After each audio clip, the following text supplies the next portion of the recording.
stuck in Philadelphia. There's an electrical storm and somebody's at the airport. He's not going to be able to make it tonight. So I would just like to welcome you all and thank you all for coming. I won't speak, I have a cold, I won't speak as long or as loud as Bernie. And I would just like to take this opportunity to say that it's an honor and a privilege to be here with Pete Seeger, and to thank you all for sharing this night with us. And we'd like to start it with a song.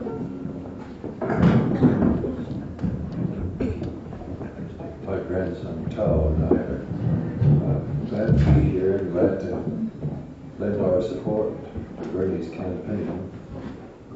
Yes, you know that there's millions of people in this country have given up voting at all. It's all politics, just talk, and what needs to be done never gets done. I don't think it's quite as simple as that, because the people who don't vote don't all agree. Some want this to be done, some want that to be done. A friend of mine was in Holland, and the Dutchman says, "Oh, you Americans, you have just one more political party than the Russians. We have 12. And I decided they're right. We need lots of small political parties. Some of them may be local, some of them may be more national. People gradually learn that history moves by means of coalitions. And what we need to do is put together new coalitions that have never been put together, between the people who thought they were conservative and people who thought they were radical, people who thought they were in favor of one kind of freedom and people who thought they were in favor of another kind of freedom. But in this crisis that the whole world is facing now, I see a consensus approaching. A woman wrote me from Lebanon. She says, "Every woman I know is furious at young men with guns who think they are going to solve the problems of their world or their country or their people with more shooting." And the voices of people like Bernie are going to be heard more and more and more in the next few years, as the clucks down in Washington think the way they'll solve the situation is to get us into another military adventure. Boom, boom, boom. Tao and I just thought we'd lead off on a song that a lot of you know. It was written by a Canadian, Ed McCurdy. Last night I had the strangest dream. I've never dreamed before. Can you sing it? Let's hear it. Last night I had the strangest dream I've ever dreamed before. Dream the world, we all dream. I dreamed the world and all was every wall.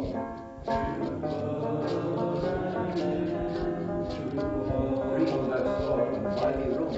I dreamed I saw in my filled with women and men. Paper they were signing, and the paper they were signing. That they never fight again. They never fight again. And the paper was all signed. And when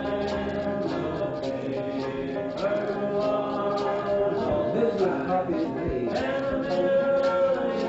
All joined hands and bowed their heads. They all joined hands and bowed their heads. If the prayers were prayed, people in the streets below, and the people in the streets dancing round and round.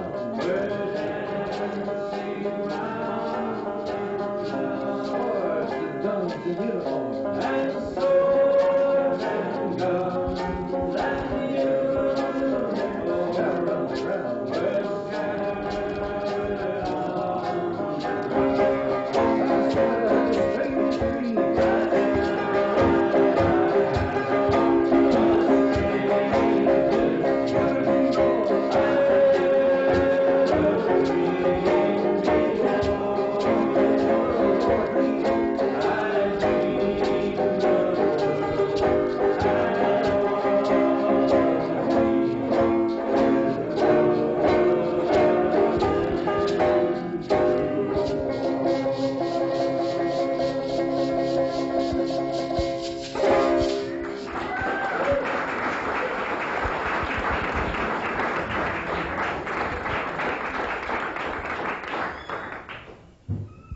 think we're going to have to learn Bernie's great sense of humor.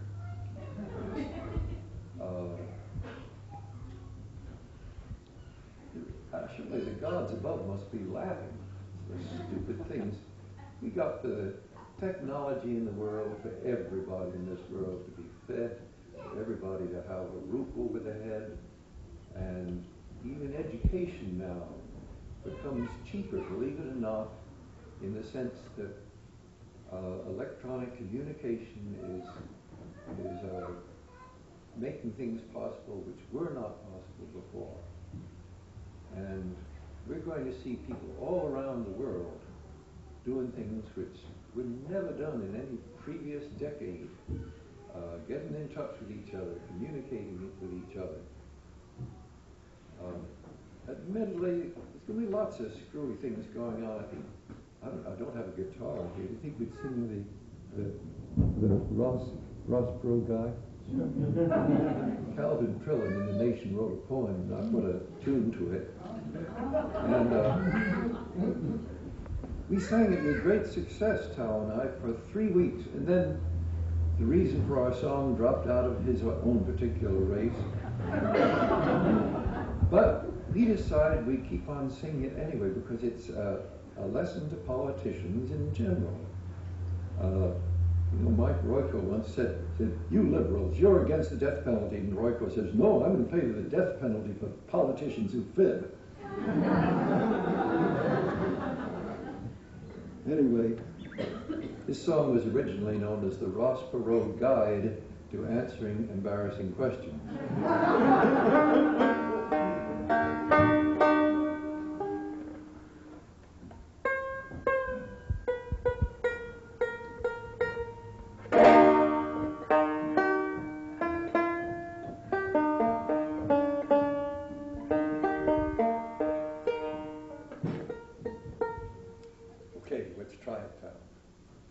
When something in my history is found which contradicts the views that I propound, or shows that I perhaps am not the guy I claim to be, here's what I usually do. I lie. I simply, boldly falsify. I look the other feller in the eye and just deny. I lie. I don't apologize, not me instead. I say I never said the things I said, nor did the things some people saw me do when confronted with some things they know are true.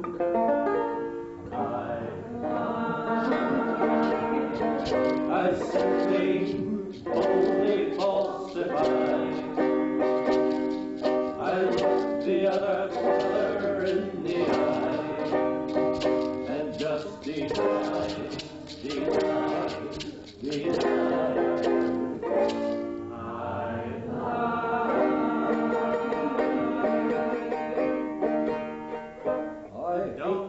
I hate those weasel words some slickies use to blur their past or muddy up their views. Not me, I'm blunt. One thing that makes me great, and one more reason I should be head of state.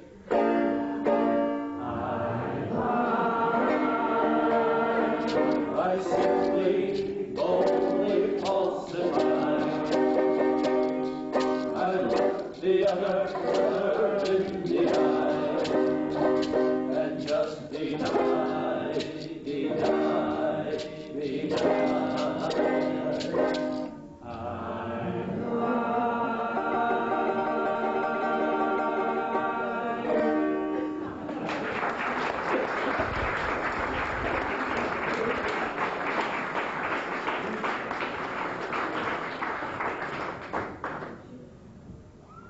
Well, it's a very serious thing.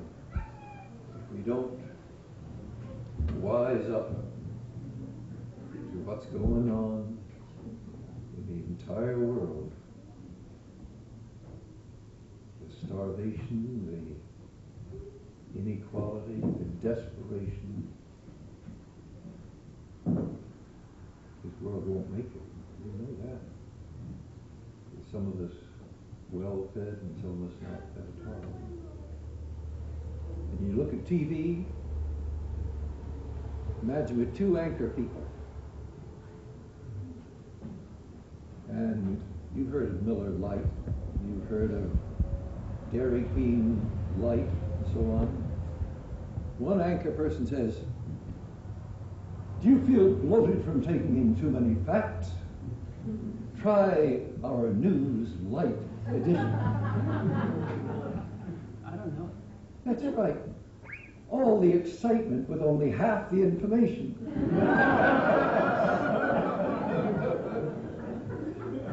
One satisfied customer said, "I can watch all I want, and I don't gain any information."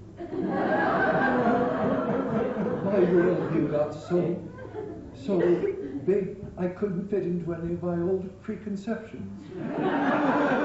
Try News Light today.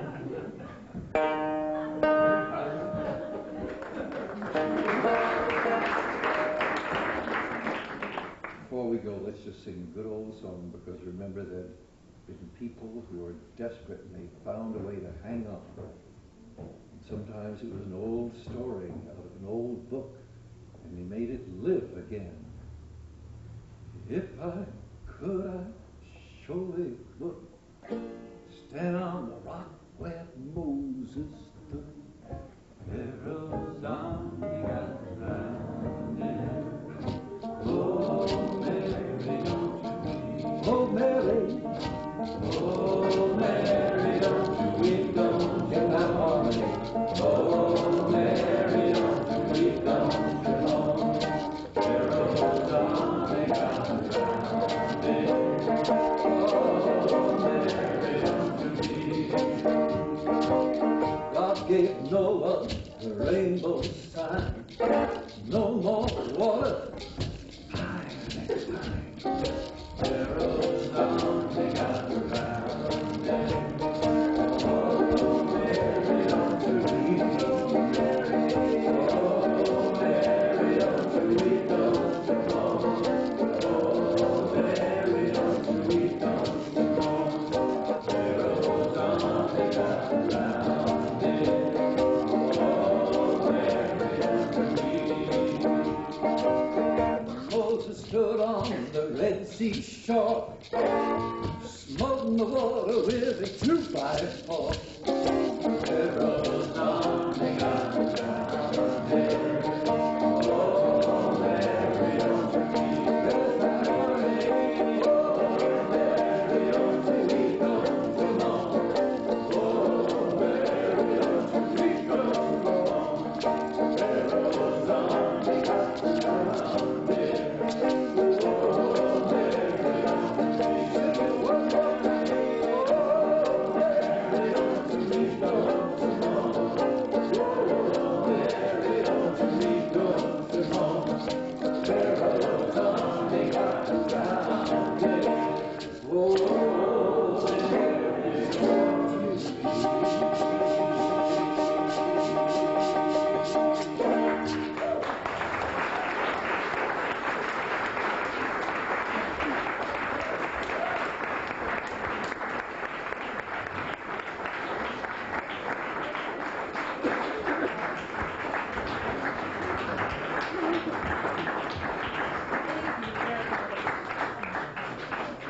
Seeger, he has been an inspiration for generations and generations to come. I know many of you out there share my experience of strumming a guitar and singing the songs around the house when the kids are little, and all the way through until they're grown up and they start singing them to their own kids and or in long car rides.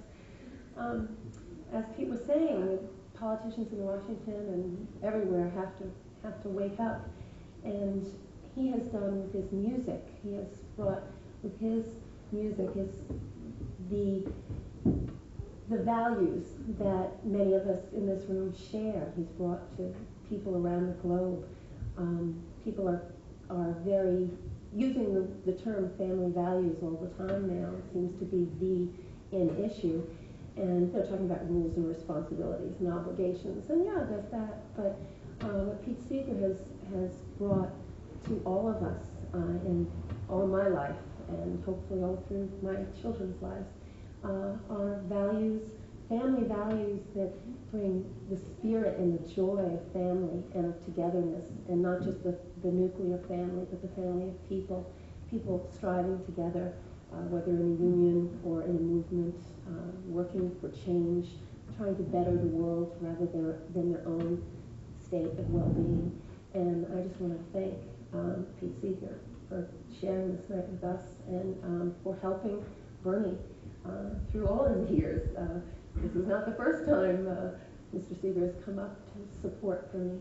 And our daughter Heather has a couple of presents for Pete. And Heather organized the entire event tonight, so.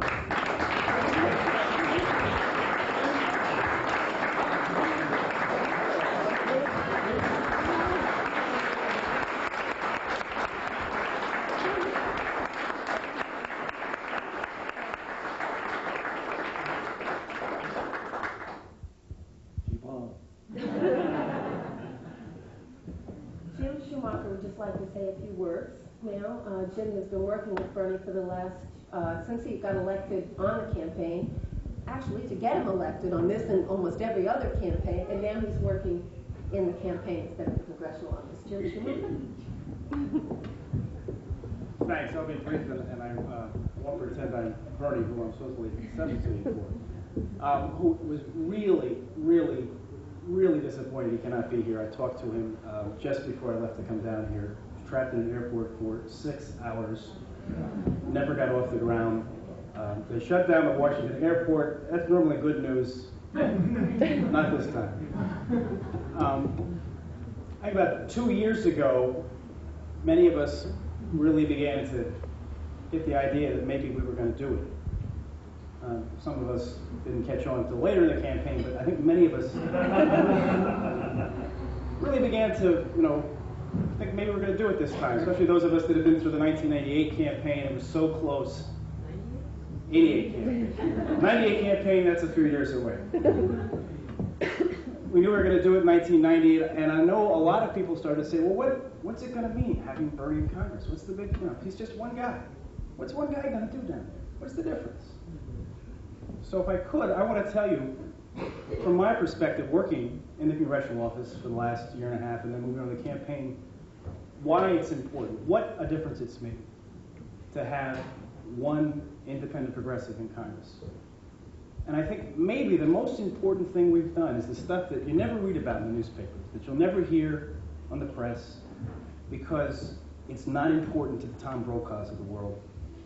And that's, we're building coalitions. And that's, I think, what Pete was talking about. That's what we've got to do. You look around this room, that's what we've got to do. We've got to bring people together. And that is the biggest achievement we've done. Bernie went down to Congress and found that, we always hear how bad it is. Bernie comes back, he always tells us how bad it is.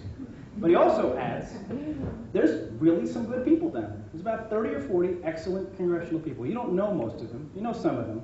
Some of you have probably heard, most people in this room have heard of Ron Dellums. Most of you have heard of Maxine Waters. But you haven't heard of a lot of other people like Lane Evans and Charlie Rangel. And they got together, Bernie and Ron Dellums, last winter, and they formed something called the House Progressive Caucus. So instead of the Democratic Leadership Council, there's now another group called the House Progressive Caucus. And they work together. And I think their major achievement, pretty significant achievement for the first year, is they put in their own budget. So those of you who follow Congress probably know that every year the House Congressional Black Caucus has been putting in a budget for years and years and years. And it's always much better than the Democrats' budget. It's always much better, needless to say, than the Republicans' budget. It usually doesn't get debated. It usually never gets to the floor. The House Progressive Caucus said, why is this a black budget? Why isn't this everybody's budget? This is a budget for people. So this year, the House Congressional Black Caucus and the House Progressive Caucus worked together, and they presented what they called an alternative budget of hope. and it said, we can cut military spending. The Cold War's over. We can cut military spending right now. We can do it. We can reinvest in America. We can put people to work. We don't have to throw people out in the street. We can solve homelessness. These are not insoluble problems. We can do all those things. And they presented it. And every year, there's a lot of hoopla. The president presents his budget, and then the Democratic Leadership Council, essentially the centrist Democrats, present their budget. And it makes a lot of news. There's a lot of going back and forth. Well, what you don't know is that neither the president and his party or the Democrats thought enough of their budgets that they wanted to get down and debate it, that they wanted anybody to have a serious discussion about it. So there was only one budget that was presented and had a debate on the House floor, and that was the House Alternative Budget. And it was debated for a full day, which by congressional standards is a long time, 8-hour debate. And it was very interesting. You had people like Bernie debating Newt Gingrich. And for one of the rare times in Washington, there was substantive, serious debate about the future of this country, about competing visions for what the future of this country is. And make no mistake about it, what we stand for, what we're fighting for, is diametrically opposed to what's been ruling the country for the last 12 years. We're running against people, and we're opposing people who believe, who tell the world that government is terrible and government is evil, and of course what they do is they slash government programs, they slash aid to housing, they slash everything, and then they say, see, government doesn't work. It's awful. And what we're saying is, no, we can do better than that. So that budget was debated. Now, it only got 77 votes, right? That sounds probably pretty bad. 77 votes? That's more than the president's budget got. Twice as many votes as the president's budget. So that, I think, is what we see we want to keep doing in Congress. There's a tremendous opportunity. It's almost cliche at this point that there's going to be big turnover in Congress this year. Well, it's going to happen. We're losing track of how many of these folks don't want to come back, but it's up over 85. And simple math says, looking at the districts a lot of these people are not returning from, we're going to have a lot more women, we're going to have a lot more Hispanics, a lot more people of color. That only can mean good things. So I think probably what we want to go back down there and do very much is make that House Progressive Caucus even stronger.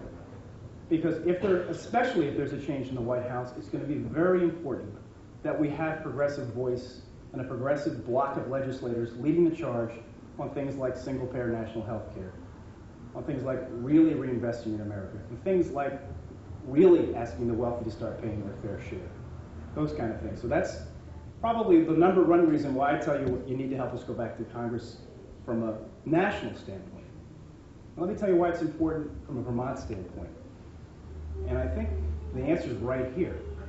Because what we're trying to do here is what people all over the country are looking to for future, for direction. We get calls every day in Washington and in Burlington, and they're from people that had given up. They had said, forget it, you can't do anything to the political system, it's a waste of time. You can't make any change. And they're calling up now and they're saying, how did you do it?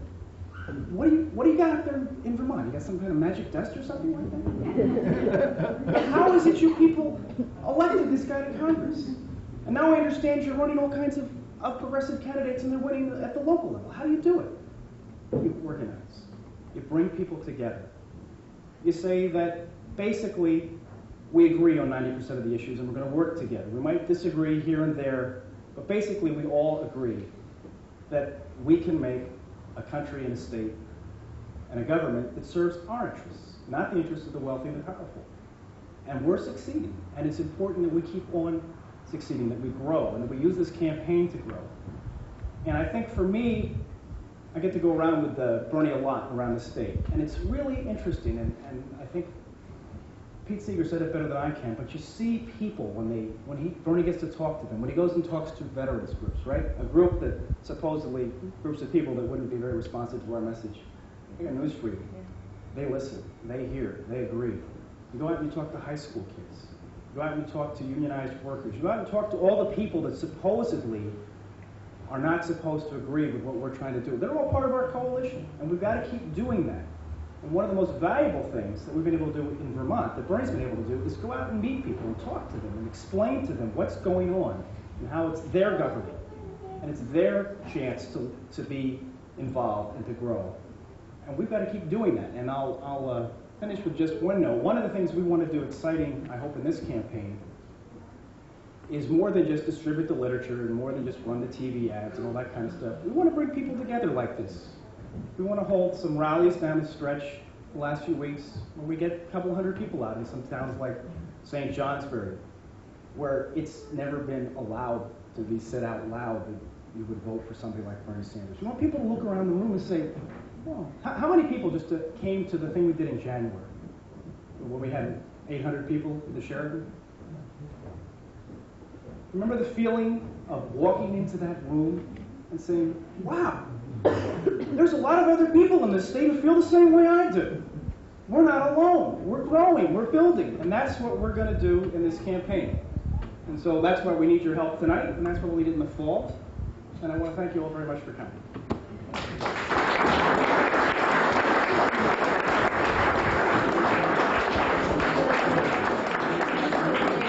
A couple of other people, Ethel Atar and her daughter Jasmine and the rest of their family who run the 1810 farmhouse and the depot have done a wonderful job with the food and with everything, the organization. As I said, our daughter Heather Driscoll this was her first major event and she's pretty excited about it. So now everybody just have fun, eat, and just mingle. Thanks very much for coming.